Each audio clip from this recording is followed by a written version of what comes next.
Well, hey, church, today let's talk about Isaiah chapter 35. Isaiah chapter 35 is a fascinating prophecy because it's one of those prophecies that is threefold. It's more of a metaphor than an exact prophecy, and so it can be a prophecy of different things. Matthew Henry said that in his commentary, he said that it was a prophecy of Jesus' birth, and then it was a prophecy of Jesus' return to the earth. And others have said that it can also include Jesus renewing us daily through his Spirit and planting streams in our hearts and making us leap for joy even in dark times. And so it's a fascinating chapter of the Bible.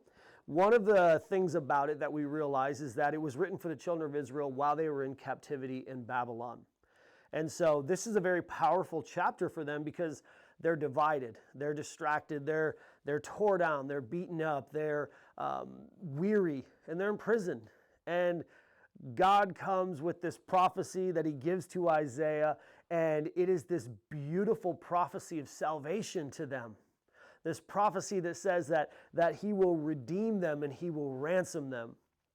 We look at the world today and we look at our world and we say, well, we're kind of in a similar situation. It doesn't always seem great right now. But Isaiah 35 is also a prophecy for us because Jesus will return. He will renew the earth and heal it and cleanse it from all the damage that we have done to it, all the destruction that we have caused. He will heal the earth from us. But he will also renew and heal the church. We will be renewed and redeemed and rescued and ransomed. All of those wonderful things he will do in Isaiah 35.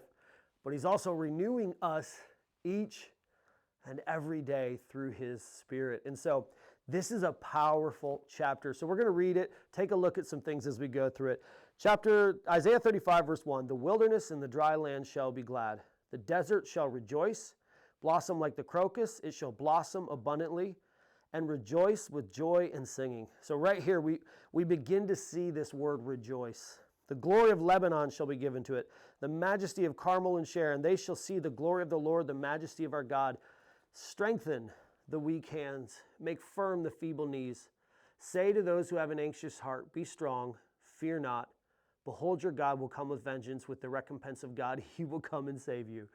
Now, you might be an anxious person. I am not. I have friends who have anxiety. A friend and I we were riding one time, and he was going, kind of explaining what that was like. And I said, man, I feel for you. I literally have none. He said, do you have any insecurities? I'm like, not really. It's just not something that I struggle with. But there are a few instances in my life where I've gone through some anxiety or I've gone through some things, and a passage is always helpful, something that you can cling to and write down. And so he was telling me that he was going to write this passage down. For every time he felt anxiety about a person, he was going to write, be strong, fear not, behold, your God will come with vengeance, with the recompense of God, he will come and save you. And we were joking about it and said, yeah, that might not be the best idea for that. But for those of you who are anxious, God is your defender. You don't have to prove anything because God is there. And I know it's so hard sometimes to control that. And I know it's so hard sometimes to work through that. And I have dear friends who struggle with that. And I would just say to all of you that while I don't know what you're going through in that exact situation or that exact circumstance, I do know that I have a God who's with me in the circumstances and situations that I'm in, the things that I do struggle with. And he promises to be with you just like he is with me. Verse 5, the eyes of the blind shall be opened, the ears of the deaf unstopped. We know that Jesus did this. Then shall the lame man leap like a deer, the tongue of the mute sing for joy. Waters break forth in the wilderness and streams in the desert. The burning sand shall become a pool, the thirsty ground spring water. In the haunt of jackals where they lie down, the grass shall become reeds and rushes. And then this part's very, very powerful. And a highway shall be there. It shall be called the way of holiness. Now this is interesting because I'm using the ESV Literary Study Bible, and they have capitalized way and they've capitalized holiness. And so this right here is referencing back to God. It's capitalized. Jesus is the way. He said himself, I am the way. The early church used to call themselves not Christians. They used to call themselves people of the way, referencing people of Jesus. And then holiness is capitalized, which is a beautiful and powerful thing because Jesus makes us holy. We cannot make ourselves holy on our own. It's through his holiness that we are made holy, and that's why this is capitalized. The unclean shall not pass over it. It shall belong to those who walk on the way. Here we have a reference again, Jesus saying, I am the way.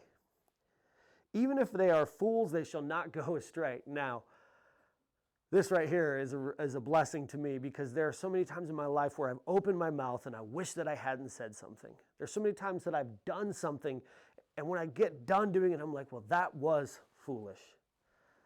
But Jesus says right here that even if we are fools, we cannot go astray from his salvation and his way of holiness. And that is a powerful and helpful reminder to me. No lion shall be there, nor shall any ravenous beast come upon it, for they shall not be found there, but the redeemed shall walk there. This passage right here reminds me of the part where Jesus talks about how broad is this way, but narrow is this way. And then we understand that he is that narrow way. The ransomed of the Lord shall return and come to Zion with singing. Everlasting joy shall be upon their heads. They shall obtain gladness and joy, and sorrow and sighing shall flee away. What a powerful end to a very powerful chapter. I don't know if you're going through sorrow. I don't know if you're in kind of a sighing, heavy time of your soul. But Jesus renews us. He renewed Israel. He will renew the church, and he is renewing us each and every day. And we can have joy even in seasons of sorrow because of who is with us. He is the way, the truth, and the life. Always remember, you matter.